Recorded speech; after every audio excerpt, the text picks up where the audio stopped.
a podcast. I'm Justin with our co-host Casey, who's in the back. Casey, say what's up. What's up? So we wanted to bring this to you. Our whole thinking process on this is that we're going to be bringing you interviews with college coaches, influential baseball and or softball players throughout the state or throughout the Northeast that's going to shed some light on not just the college program, on recruiting, and other stuff that's all things baseball and softball related to keep everyone entertained and to give us a preview into what we have today. We have Scott Landers from the program Oswego State, Division III program up in Oswego. He has decided and was obliged to come on today to have a phone call with us and discuss not only just the state of the program, where they're at, but talk about a little bit of the recruiting process as well, and talk about his background and what led him and got him ultimately to the Oswego State position. So with that being said, we want to bring Scott on the line. And Scott, appreciate you being here. Want to start off with, when, if you could tell the viewers out there, when did you start your coaching career? I started at Cortland and was an assistant there for a year under Coach Brown. And then I took the job at 24 at Broome as the head coach, and then I went back to Cortland for another year after that. How old were you when you were at Broome? 24. Dude, so what was that like, taking over a program at 24? It was eye-opening. Thought I knew everything as a 24-year-old. We always do. Yeah, I would say baseball-wise, I was fine. I think maturity-wise at 24, I probably wasn't ready. But it helped me. There was a lot of things I didn't know that went into it. I just didn't like I left because I didn't like the junior college scene. It just wasn't for me. So I went back to Cortland for a year. And then after that, I just went to Lemoyne, with Coach Owen. So it was good. I mean, it was tough because I had, at Broome, I had players that were older than me. Right. They weren't I didn't have much of a roster, so I kind of went through the whole school and figured out who I could go get that I knew was a pretty good player at some point in their career in high school. And, so I had two players on that roster that were older than me. Not to mention I had two assistants that were 24 years old as well. It was eye-opening and a learning experience for me, but it was good. So why do you think your team at this point, why do you think your organization, your team has been so successful? The student-athlete that comes in, Is it because you fine-tuned that? You're looking for a specific player now? Yeah, you know what, and I kind of say it to our guys now. When I came in, it was a little in disarray, and I had to kind of the one thing that I really applaud and respect that first team I had, because we broke the record for wins my second year at the school, and with our first class that came in. But I respect them because they made the transition very easy for me. They bought into my philosophies. They bought into me, the culture that I wanted to instill. They were much more successful that first year than they were ever before. So for me, it was a win. It didn't look like it as much on paper. I think we were 20-20 and 8-11 in the conference. But for them, winning 5 games in 3 years in conference, it was before that. That's was a a win. big, it was a big step. So it was with their support, it was really, really easy. And not really, really easy. Just it was an easy transition.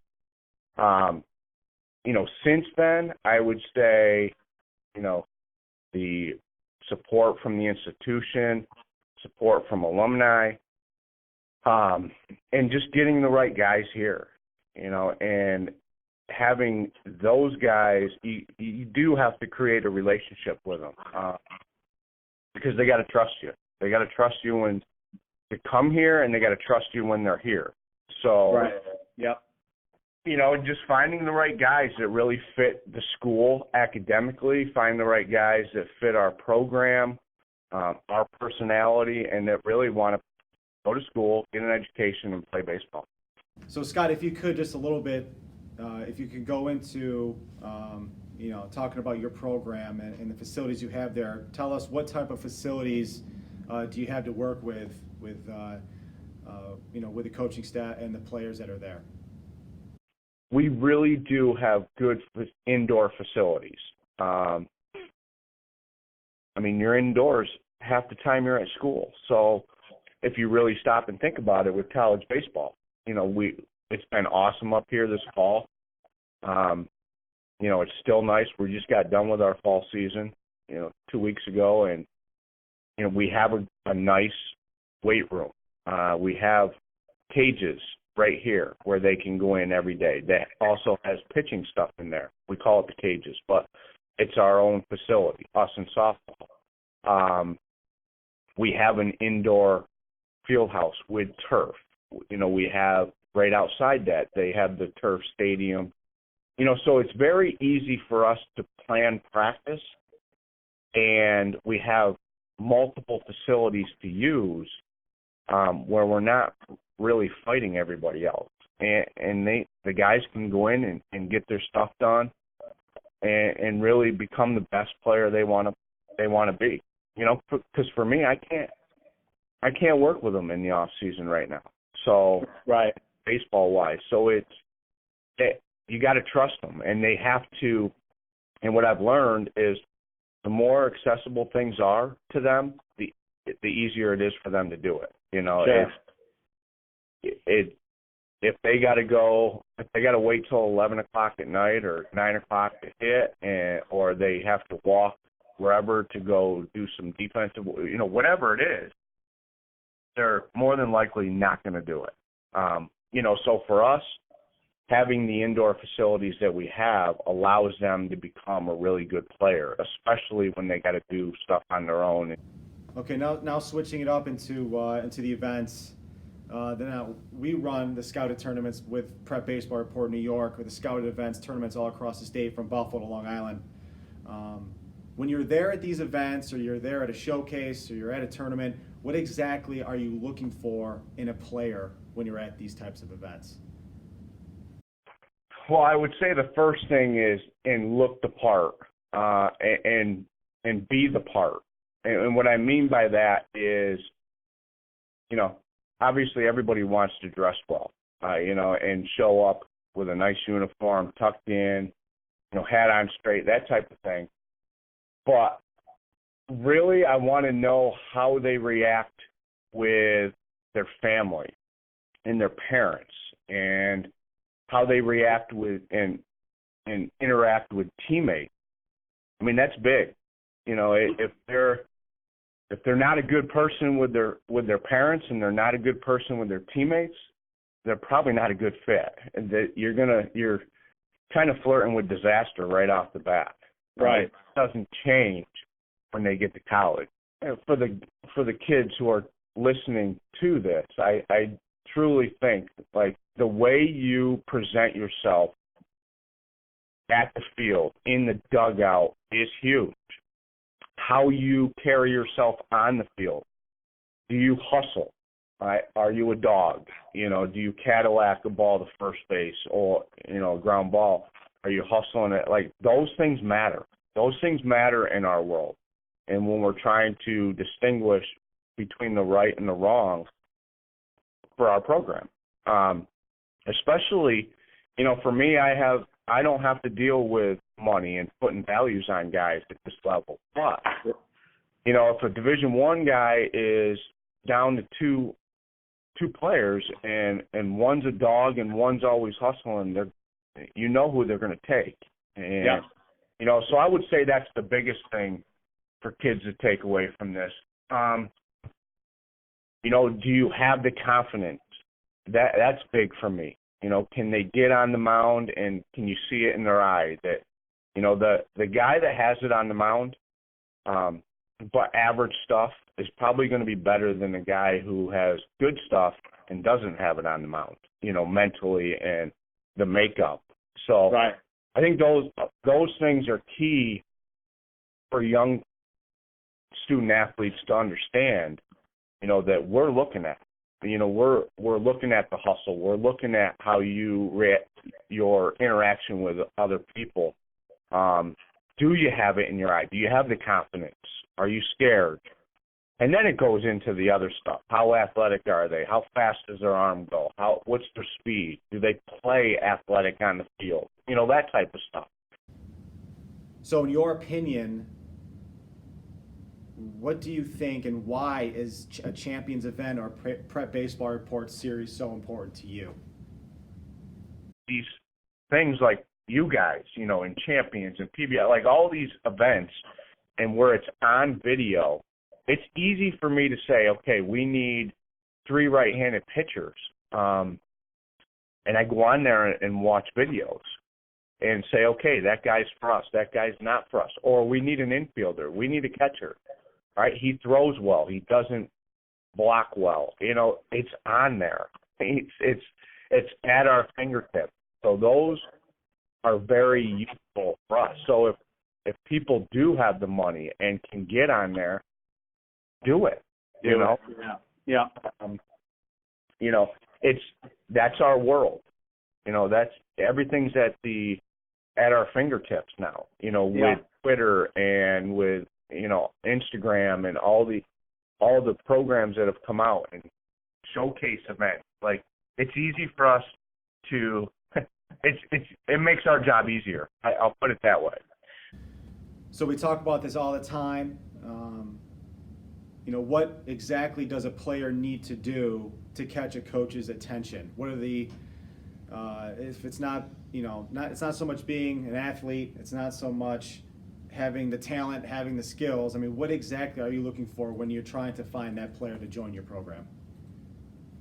For me, I want a kid to come in here and trust me, but really just work hard at their craft and not create a problem, but be a really good teammate, be a really good player to coach.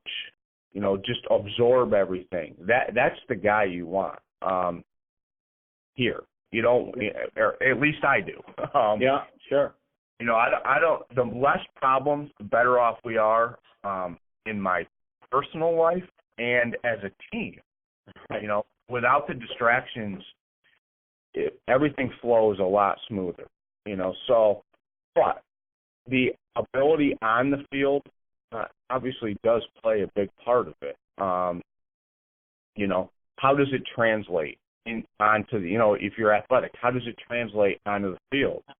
You're a really good hitter, right? You're a really good BP hitter, or you're a gamer. Okay, he's a swing and miss. This guy has a tendency to hit barrels all the time. His exit velo might not be the same as this other guy, but he's a swing and miss. Those are big things. How fast does a pitcher's arm go? How well does he spin it? That type of stuff. Can we develop that? Come to campus. Go to those campuses. Go to some camps. I would say guys in my position get drowned by emails. I get a gazillion of them a day. So, video. Send a video with the email, because I'll always watch a video. Right. And it doesn't have to be an extravagant video. Just, something a coach can lay eyes on. Yeah. Contact info. Who did you play for? Who do you play for in the school season? Who do you play for in the summer? Because those things help.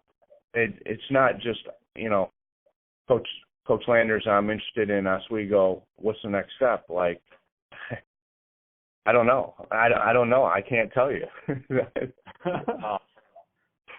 So I would put those in there. But, it's not too late. Just be proactive and and show some video, or if you have PBR video, or any of that helps. And lastly, just let the people know out there, in your opinion, what is the state of Oswego State for this season? How do you think you'll end up? I think we're in good shape. Okay. I like this team on the field. I like this team off the field. I think we got a really good makeup and personality. But again, it is October, so Right. we don't start. We've only went through the fall. I like the way they work. There's a lot that goes into it. You got to do your schoolwork. You got to be on top of things through the first semester. You got to get stronger in the weight room. You can't. We don't want anybody transferring. Everybody's got to like the school. And this is just general stuff. So hopefully it doesn't change. Hopefully nobody gets hurt, which that doesn't usually happen. So I would say I have a good feeling about this team going into the spring, in winter practices when we get back to the second semester. Yeah. But only time will tell.